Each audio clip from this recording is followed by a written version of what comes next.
اصل میں جب آپ کوئی کام کرنا چاہتے ہیں تو قدرت نے ایسا نظام رکھا ہے کہ آپ کا دماغ جو ہے نا وہ ہر وقت تیار نہیں رہتا کہ آپ کوئی بھی کام کر گزریں.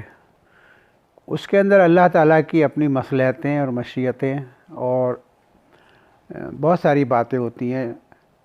تو اس عرصے کے اندر جب میں نے یہ 3-4 سال جو گزرے، دراصل یہ سوچنے میں گزرے کہ اس پہ کرنا کیا ہے. اور حقیقت یہ ہے کہ جب میں نے کرنا شروع کیا اس کام کو اور جب کر لیا تو مجھے بھی نہیں پتہ تھا کہ میں اس پہ کیا کام کرنے والا ہوں.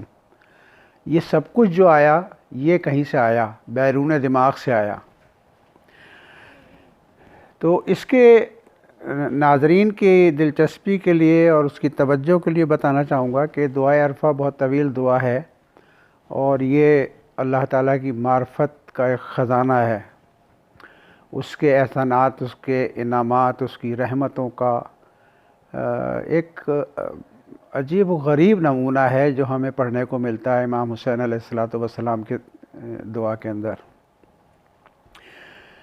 تو اس دفعہ جب میں نے اس کو پڑھا اور میں نے کہا کہ اس دن عرفے کا دن تھا، تو میں نے کہا کہ اس پہ شروع کرتے ہیں کام. تو تھوڑی دیر کے بعد میرے ایک دوست ہیں جو سنگاپور میں رہتے ہیں، ڈاکٹر ہیں وہ، تو ان کا فون آیا تو پتہ چلا کہ وہ کراچی میں ہیں. تو میں نے ان سے کہا کہ مجھے لگ رہا ہے کہ شاید تم کراچی آئے نہیں ہو بلکہ لائے گئے ہو، اور میں دعائے عرفہ پہ کام کرنا چاہ رہا ہوں. امام علیہ السلام نے جو دعا کے آغاز میں جسم کے مختلف اعضاء کا تذکرہ کیا ہے مقام شکر کے اندر اور مقام شہادت کے اندر، یعنی وجود خدا کے اثبات کے طور کے اوپر، تو میں اس پہ کام کرنا چاہ رہا ہوں. تو ڈاکٹر رضا نے کہا کہ بالکل، میں 1 مہینے کے لیے آیا ہوں یہاں پہ. دوسرا مسئلہ میرے ساتھ یہ تھا کہ میں عربی نہیں جانتا، اور جب میں ترجمہ نے پڑھا قرآن اس کا پڑھتا تھا میں، تو مجھے ہمیشہ یہ احساس ہوتا تھا بعض جگہ کے اوپر کہ یہ ترجمے کے اندر کہیں نہ کہیں کوئی چیز رہ گئی ہے. میں نے اس کے صرف ایک حصے کو منتخب کیا جس کا آغاز یعنی شروع سے ہوتا ہے جہاں سے، اور اس میں امام نے اس میں ان اعضاء کا شکر ادا کیا ہے.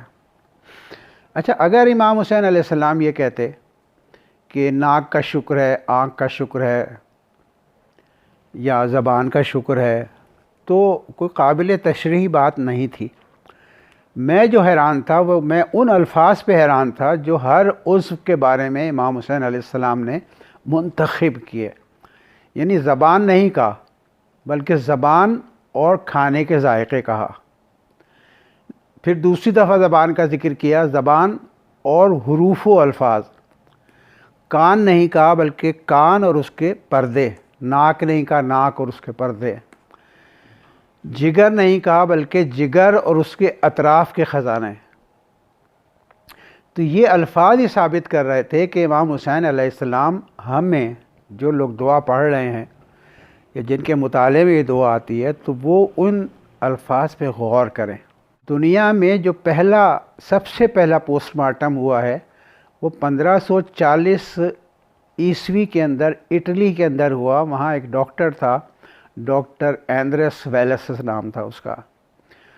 اچھا، عیسائیوں کے یہاں بھی مردے کی بے حرمتی جو ہے نا اس پہ اس کا گناہ سمجھا جاتا ہے اس کو. تو ایندریس ویلسس نے کفن چور جو لوگ ہوتے ان کے ذریعے کچھ مردے چوری کروائے قبرستانوں سے. ماہر ریاضی دان اور بہت بڑا ماہر فلکیات تھا جس کا نام تھا لیونارڈ دا ونچی، جس کی تصویریں بہت مشہور ہے. ایک تصویر مونالیزا. تو اس نے اس کو شامل کیا ڈاکٹر ایندریس ویلسس نے. اور اس زمانے میں لائٹ نہیں تھی تو موم بتی کی روشنی میں ایک بند کمرے کے اندر ڈاکٹر نے ڈائسیکشن کیا اور اندر کے اعضاء کو دیکھا کہ وہ اعضاء کس طرح کے ہیں. اور لیونارڈ دا ونچی نے پینسل سے ان اعضاء کی تصویریں بنائیں کہ دل کس شکل کا ہے، جگر کس شکل کا ہے، پتا کس طرح کا ہے. لیکن اس 1540 ہجری عیسوی کے اندر بھی یہ معلوم ہو سکا کہ اندر کے اعضاء کیسے ہیں، شکل کیسی ہے، ان اعضاء کی کارکردگی کیا ہے. اس کو سمجھنے کے لیے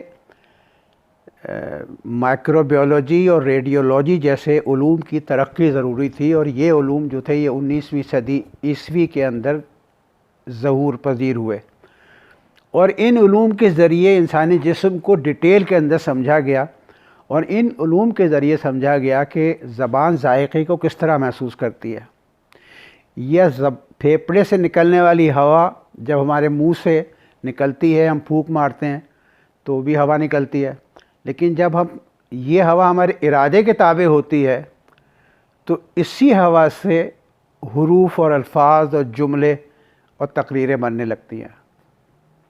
یہ باتیں 19ویں صدی میں معلوم ہوئیں۔ عام طور پہ ہم مسلمانوں کے اوپر یونان کے جو فلاسفر تھے اور حکومت تھے ان کا بہت ہی روب ہے، ہم سمجھتے ہیں کہ انہوں نے بہت بڑے کارنامے انجام دیے ہیں، لیکن حقیقت یہ ہے کہ انہوں نے آغاز تو کیا چیزوں کا سمجھنے کا، ان پہ غور کرنے کا، تجربے کرنے کا، لیکن جس سطح کی معلومات امام حسین علیہ السلام نے اپنے مخصوص الفاظ میں ہم تک پہنچائی، یونان کے فلاسفر جتنے بھی فلاسفر تھے ارسطو سمیت، ان سے لے کر اور یورپ کے 17ویں 18ویں بلکہ 19ویں صدی تک کے جو سائنسدان تھے ان کے بھی علم میں نہیں تھی، یعنی دونوں یکساں لا علم تھے، یونان کے 2500 سال پرانے فلاسفر اور 1500 سال پہلے کے یورپ کی جدید یعنی جو سائنسدان تھے، ماہرین حیاتیات تھے، وہ یکساں لا علم تھے، لیکن سن 58 ہجری میں امام حسین علیہ السلام نے اس دعا کے ذریعے چیزوں کو واضح کیا۔ اچھا، دوسرا اس کا زاویہ یہ ہے کہ ہم دیکھتے ہیں کہ اعضاء کے بارے میں امیر المومنین علیہ السلام نے بھی بہت سی باتیں کی ہیں، قرآن میں تقریباً 57 جگہ پر مختلف اعضاء کا تذکرہ ہے۔ اچھا، یہ تذکرہ اس لیے نہیں کیا گیا کہ آپ اس کو پڑھ کے اور گزر جائیں، یہ تذکرہ اس لیے کیا گیا کہ ان پہ غور کریں، اور اس غور و فکر کے لیے قرآن کی شاید ہی کوئی سورہ ایسا ہو جس میں غور و فکر کی دعوت نہ دی گئی ہو کہ تم غور کیوں نہیں کرتے۔ اچھا، ہمارا مسئلہ یہ کہ ہم غور کے علاوہ سب کچھ کرتے ہیں۔ جگہ امام حسین علیہ السلام فرماتے ہیں کہ وہ افلاز حواشی کبدی، یعنی تو اس کا ترجمہ محمد علی فاضل صاحب میرے بہت اچھے بزرگ دوست ہیں، اور میں ان کے ناخن کے برابر بھی نہیں ہوں جو انہوں نے کام کیا ہے کتابیں لکھنے کا اور ترجمہ کرنے کا، تو مفاتی میں ان کے ترجمے سے بھی میں نے استفادہ کیا۔ تو جب میں نے ان کا ترجمہ دیکھا وہ افلاز حواشی کبدی، تو انہوں نے ترجمہ کیا ہوا تھا کہ اور میرے جگر کے بڑھے ہوئے کنارے۔ مجھے یہ ترجمہ ہضم نہیں ہوا، میں نے محمد علی فاضل صاحب سے کو فون کیا، وہ میرے بہت اچھے دوست ہیں، بہت مہربان، تو میں نے کہا آپ نے یہ ترجمہ کیا ہے جگر کے بڑھے ہوئے کنارے مفاتیح الجناح میں؟ تو انہوں نے کہا ہاں کیا ہے میں نے۔ تو میں نے کہا جگر کے بڑھے ہوئے کنارے تو بیماری ہیں، یہ تو ہر آدمی کو معلوم ہے کہ جگر اگر بڑھ جاتا ہے تو وہ تو موت سے قریب ہو جاتا ہے آدمی، تو اس کا امام حسین علیہ السلام مقام شکر میں کیسے تذکرہ کریں گے یہ بات؟ تو وہ مجھ سے کہنے لگے آپ نے کیا ترجمہ کیا؟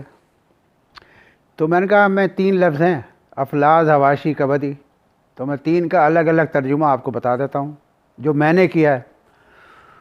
تو کہنے کیا کیا؟ میں نے کہا افلاس کے معنی ہیں خزانے، کہنے ہاں بالکل ہے، اور حواشی کہتے ہیں کتاب کے حاشیے میں جو کچھ اصل مضمون کو اجاگر کرنے کے لیے نوٹس لکھے جاتے ہیں، اور کبدی میرا جگر۔ تو کہنے آپ نے کیا ترجمہ کیا؟ میں نے کہا میں نے ترجمہ کیا ہے جگر اور اس کے اطراف کے خزانے۔ اب اطراف کے خزانے اس میں 2 زاویے ہیں، ایک تو یہ کہ اندر کے اعضاء امام حسین علیہ السلام کو نظر کیسے آ رہے تھے، ایک عام آدمی کے لیے بات ہے، وہ تو ظاہر ہے کہ انہوں نے تو کائنات بنتی ہوئی دیکھی ہے، انسانی جسم کی کیا حیثیت ہے، تو یہ غور کرنا چاہیے کہ اندر کے اعضاء کیسے ان کو نظر آ رہے تھے۔ دوسری بات یہ کہ اس ایک جملے کے اندر پورے نظام ہضم کا تذکرہ کر دیا، جگر آپ کے سیدھے ہاتھ کی طرف ہوتا ہے اور جسم کا سب سے بڑا عضو ہے، تو جگر کے نیچے پتلا ہوتا ہے یہاں پر، تو جگر جو ہے انسان کو زندہ رکھنے کے لیے روزانہ 500 ایسی خدمات سر انجام دیتا ہے کہ اگر ان میں سے ایک خدمت بھی وہ روک دے تو انسان کو اپنی وصیت تیار رکھنا چاہیے. یہ میں نہیں کہہ رہا، یہ ڈاکٹرز کہتے ہیں. مثلاً صرف خون کو صاف کرنا وہ روک دے ایک دن کے لیے، اور وہ خون صاف ہوئے بغیر دل میں چلا جائے تو 1 گھنٹے میں موت واقع ہو جائے گی، کیونکہ وہ زہر سے بھرا ہوا ہے، جراثیم سے بھرا ہوا خون ہے. جگر اس پورے خون کو 7-6 سیکنڈ کے اندر صاف کرتا ہے، پھر دل کے اندر داخل ہوتا ہے وہ خون. پھر آتے ہیں اس کے ساتھ ساتھ پینکریاز ہے، یعنی لبلبہ، جس سے کہ آپ کی جو جسم کے اندر جب آپ مٹھائی کھاتے ہیں تو وہ مٹھائی اگر ضرورت سے زیادہ ہو تو وہ لبلبہ اس کو نیوٹرل کر دیتا ہے. چکنائی ہے، تو پتلا جو ہے اور دوسرے حصے جو ہیں نظام ہضم کے، اس چکنائی کے موٹے حصوں کو ختم کر دے کے باریک کر دیتے ہیں اور اس کے اثرات کو روک دیتے ہیں. افلاز حواشی کبدی. تو اگر اس کا ترجمہ یہ کیا جائے کہ جگر کے بڑھے ہوئے کنارے، تو جگر کے بڑھے ہوئے کنارے تو بیماری ہیں، تو اسی لیے میں نے دوسرا ترجمہ اختیار کیا. اسی طریقے سے ایک جگہ کے اوپر امام حسین علیہ السلام نے سب سے آخر میں یہ ہوا، جب میں نے کتاب مکمل کر لیا، اس کو لکھ لیا، اور اس کے اندر مجھے ڈاکٹرز کی بھی سپورٹ حاصل رہی اور عربی گرامر جاننے والے ایک عالم دین کی بھی سپورٹ حاصل رہی. تو جب میں نے مکمل کر لیا تو میں نے دیکھا کہ ایک لفظ ہے بالکل آخری میں، اس کا ترجمہ کسی نے کیا ہی نہیں ہے، اور اگر کیا ہے تو غلط کیا ہے. ذیشان اندر جوادی صاحب نے بھی اس دعا کا ترجمہ کیا اور بہت اچھا ترجمہ کیا ہے، لیکن اس لفظ کا ترجمہ ذیشان اندر جوادی صاحب نے بھی کچھ ایسے ہی کیا، یعنی کچھ سمجھ میں نہیں آتا. وہ لفظ ہے انتسجہ. تو امام حسین علیہ السلام فرماتے ہیں آخر میں کہ وہ انتسجہ ذالک ایام رضائی، کہ وہ اعضاء جن کا پہلے تذکرہ ہو گیا اور وہ اعضاء جو ایام رضاعت میں بنے گئے، نٹڈ، جیسے سویٹر بنا جاتا ہے. اب یہ نٹڈ کا جو مسئلہ ہے، عربی زبان میں قالین بافی کو، قالین بننے والے کو یا کپڑا بننے والے کو نساج کہا جاتا ہے. تو انتسجہ ذالک ایام رضائی، وہ اعضاء جو پہلے جن کا تذکرہ ہوا اور وہ اعضاء جو ایام رضاعت میں بنے گئے. بیشتر لوگوں نے اس کا انتسجہ کا ترجمہ خلقہ کیا کے معنوں میں کیا، یعنی بنے. تو یہ اس لیے غلط ہے کہ جب بچہ پیدا ہوتا ہے، رحم مادر سے باہر آتا ہے، تو تمام اعضاء اس کے مکمل طور پہ بن چکے ہوتے ہیں، صرف ان کے اندر ڈیولپمنٹ ہو رہا ہوتا ہے. تو یہ ویسے بھی غلط ہے ترجمہ. تو میں نے اس کے اوپر بہت انٹرنیٹ کے اوپر بھی دیکھا، دوستوں سے پوچھا، تو پھر مجھے جو ثبوت ملے وہ سارے انٹرنیٹ کے اوپر موجود ہیں کہ بننے کا لفظ کیوں استعمال کیا امام حسین علیہ السلام نے. یہ وہ راز تھا جو 1950 سے پہلے اس موضوع پہ کام ہی نہیں ہوا تھا سائنس کی دنیا کے اندر، اور وہ راز تھا ڈی این اے. ڈی این اے کا جو مالیکیول ہے اس سے اس کا تعلق ہے بہت گہرا. میں جیسے کہ عرض کروں گا ابھی آپ سے.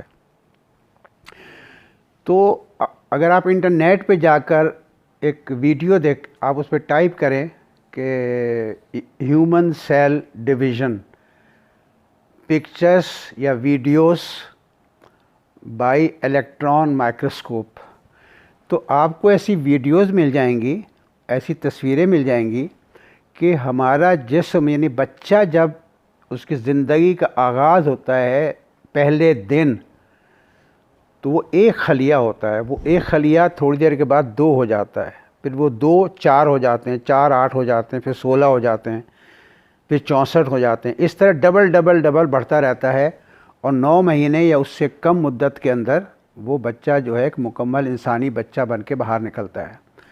تو وہ جو سیل کا ڈویژن ہو رہا ہوتا ہے نا، کہ ایک سیل ادھر بڑھ گیا، ایک سیل ادھر بڑھ گیا، ایک سیل ادھر بڑھ گیا، ایک ادھر بڑھ گیا، ایک ادھر بڑھ گیا، بالکل مجھے ایسا لگا کہ جیسے پہلے زمانے میں خواتین سویٹر بنا کرتی تھیں سلائیوں سے، الٹا کھانا سیدھا کھانا، اوپر کا کھانا سیدھا کھانا، اسی کسی سے پھول بناتی تھی، کسی سے تتلی بن جاتی تھی ہمارے سویٹروں کے اوپر۔